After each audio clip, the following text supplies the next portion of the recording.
Terima kasih pemirsa, Anda kembali lagi di program Galeri Publik bersama saya Dewi Jihan, dan tentu saja masih bersama dengan Pak Zul dari Kanwilkumham DKI Jakarta dan juga Ibu Linda dari Dinas Kebudayaan DKI Jakarta. Dan kita masih kembali akan menuju ke pembahasan seputar KI komunal begitu ya. Tapi sedikit melanjutkan tadi diskusi di segmen pertama, Pak. Boleh nggak sih Pak Zul cerita soal tantangan-tantangan yang dihadapi oleh kawan-kawan dari Kanwilkumham DKI ini sendiri pada saat melaksanakan pengelolaan pelayanan publik, biasanya apa sih Pak yang dirasakan? Baik, terima kasih Jak TV yang budiman. Kantor wilayah Kumham DKI itu memang mempunyai 27 saker ya, tentu berbagai pola pikir yang berbeda. Tetapi sekali lagi dengan kepemimpinan Pak Kanwil sekarang, hampir setiap hari itu kita diberi wajangan lah istilahnya ya, diberi semacam bagaimana sih cara melayani masyarakat yang baik dan prima sekali. Itu hampir tiap hari kepala kantor wilayah kita memberikan arahan, masukan terkait dengan pelayanan. Rintangan sih selalu ada, Mbak. Tapi sekali lagi kita rintangan itu bisa kita minimalisir tentu dengan berbagai cara. Salah satu tadi ini berjenjang dari Kanwil ke Kadif, nanti Kadif seluruh struktural akan menyampaikan arahan sesuai dengan yang disampaikan Pak Kanwil bagaimana pelayanan itu betul-betul berdampak kepada masyarakat. Kuncinya jangan sampai masyarakat itu merasa kecewa terkait dengan layanan yang ada di DKI Jakarta ini. Komitmen kita seluruh pegawai di DKI khususnya untuk memberikan pelayanan prima kepada masyarakat. Rintangan selalu ada, tapi bagaimana rintangan ini bisa kita cari solusi. Betul. Kita cari solusinya sehingga rintangan ini bisa kita selesaikan bersama. Kalau kita kerjasama, kalau kita saling dukung, saling bersinergi, persoalan apapun yang berat itu bisa kita laksanakan. Nah, ada statement apapun tagnya Pak Kanwil itu yang terpenting itu adalah komunikasi. Jadi ini satu kalimat cuman mempunyai makna yang luar biasa. Betul. Kuncinya adalah solusi kata Pak Kanwil.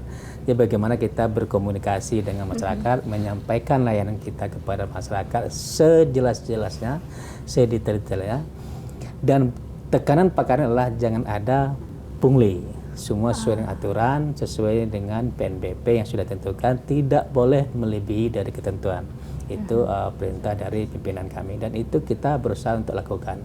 Setiap hari melalui WA group, melalui rapat internal kita selalu sampaikan kepada bawahan. Karena yang di lobby itu di plan kami memang kita standby-kan staff. Tapi sudah sudah mengetahui tusinya masing-masing. Jadi apa pertanyaan masyarakat dan alhamdulillah mereka bisa menjawab. Nah, di samping itu kita juga ada tempatkan manajer duty. Nah, manajer duty ini kalau seandainya teman-teman yang lain tadi tidak bisa menjawab pertanyaan masyarakat, maka diarahkan ke manajer duty. Manajer duty terdiri dari strukturalnya, baik itu kasub ataupun kabitnya yang bisa memberikan jawaban persoalan yang disampaikan oleh masyarakat. Itu artinya masyarakat jangan khawatir, selalu ada solusinya, begitu Pak Zul ya. Baik. Pak, ini kita kembali menjelaskan soal KI komunal tadi. Nah, kalau tadi ada beberapa tantangan yang disebutkan dan solusinya adalah yang penting kita komunikasi misalnya tadi, dan juga ada beberapa pihak yang sudah disiapkan untuk standby melayani masyarakat begitu. Nah, kalau soal KI komunal sendiri Pak, apa ada tantangan juga sih Pak dalam penerapannya? Iya. Baik, tadi Pak Bu Hos sudah menyampaikan secara lengkap apa itu KIK, nanti mungkin disambung oleh Bu Kabit yang lebih memahami berkaitan dengan KIK. Jadi masyarakat sekarang ini tahunya kita daftar paten, padahal yang dibawa dia adalah produk. Nah, inilah perlu kita menjelaskan kepada masyarakat. Ada namanya paten, ada cipta, adanya merek, ada KIK juga. Jadi kalau masyarakat tahunya hanya mendaftarkan paten, padahal itu kalau kita lihat apakah itu berupa merek ataupun yang lainnya. Sebenarnya beda berarti ya Pak ya? Beda. Jadi KIK tadi kan sudah sampaikan Bu Hos, sama merek itu pribadi dengan kelompok itu berbeda. Nah, ada beberapa hal kegiatan yang kita laksanakan dalam rangka perlindungan KIK ini. kita selalu berkoordinasi kepada Pemda setempat untuk menginventarisasi seluruh KIK yang ada di DKI. Kita daftarkan, kita catatkan melalui DCKI, sehingga perlindungan KIK itu betul-betul dilindungi oleh undang-undang sesuai dengan amanah yang disampaikan. Nah, langkah kedua, kita nggak bosan-bosan mensosialisasikan pentingnya KIK ini, baik secara online, baik secara langsung kepada masyarakat. Kebetulan kita di Kanwil itu ada 23 penyuluh. Nah, tugas penyuluh ini hampir tiap hari mereka itu mendatangi, mengunjungi masyarakat di tempat yang berbeda untuk menyampaikan tusi Kumham, untuk menyampaikan pelayanan Kumham, untuk menyampaikan hal yang berkaitan dengan tusi dari Kumham. Ini tugasnya teman-teman kami penyuluh. Alhamdulillah tiap hari mereka jalan, Bu. Jadi untuk menyampaikan itu ke seluruh titik di DKI ke seluruh Jakarta. titik. Kita sudah tentukan di sekolah SD, SMA, masyarakat, lurah, bahkan sampai ke masjid kita menyampaikan penyuluhan. Nah, langkah berikutnya kita juga kerjasama dengan Pemda. Dalam hal ini kita juga membentuk namanya sentra KI, Bu, ya. Kita juga bentuk sentra KI di universitas di beberapa di DKI. Ini langkah-langkah kita yang kita lakukan untuk peningkatan pemahaman masyarakat yang berkaitan dengan kekayaan intelektual.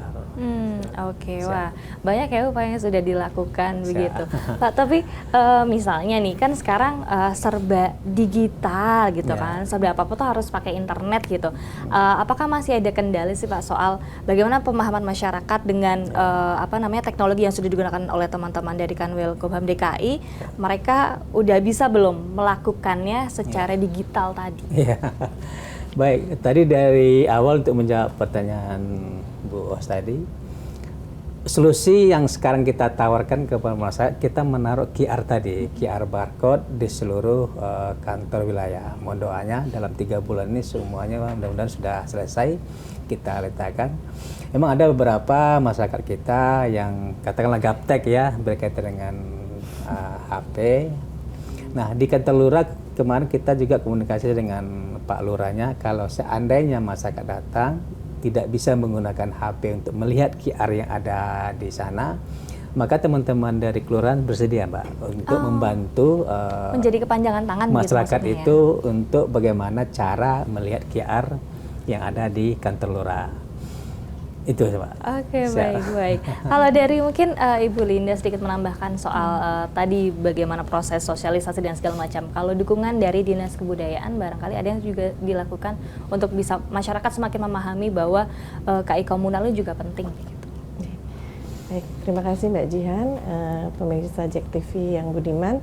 Jadi memang kami juga sangat berterima kasih kepada Kanwil Kum dan HAM wilayah DKI Jakarta, karena selama ini kami selalu bekerja sama dalam hal sosialisasi maupun memberikan pemahaman kepada masyarakat tentang pentingnya kekayaan intelektual komunal ini. Jadi kami juga didampingi dalam hal menggali potensi-potensi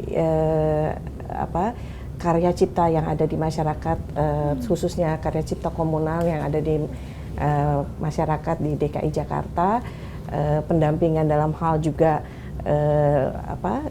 pencatatan atau pendaftaran melalui aplikasi seperti itu juga telah dilakukan bekerja sama dengan Kum dan HAM. Dan kami juga bekerja sama dengan pihak-pihak terkait di Provinsi DKI Jakarta, terutama terhadap tokoh masyarakat, kemudian komunitas-komunitas yang berada di masyarakat untuk dapat mendaftarkan kekayaan intelektual komunalnya ke Kum dan HAM. Dan ini juga sangat penting bagi mereka. Oke, baik. Jadi artinya kolaborasi jadi kuncinya ya, Bu, ya. Iya. Pak Zul dan juga Ibu Linda. Baik, kita masih akan lanjutkan lagi obrolannya di segmen selanjutnya. Tapi pemirsa jangan kemana-mana karena usai jeda berikut, Galeri Publik masih akan segera kembali untuk Anda.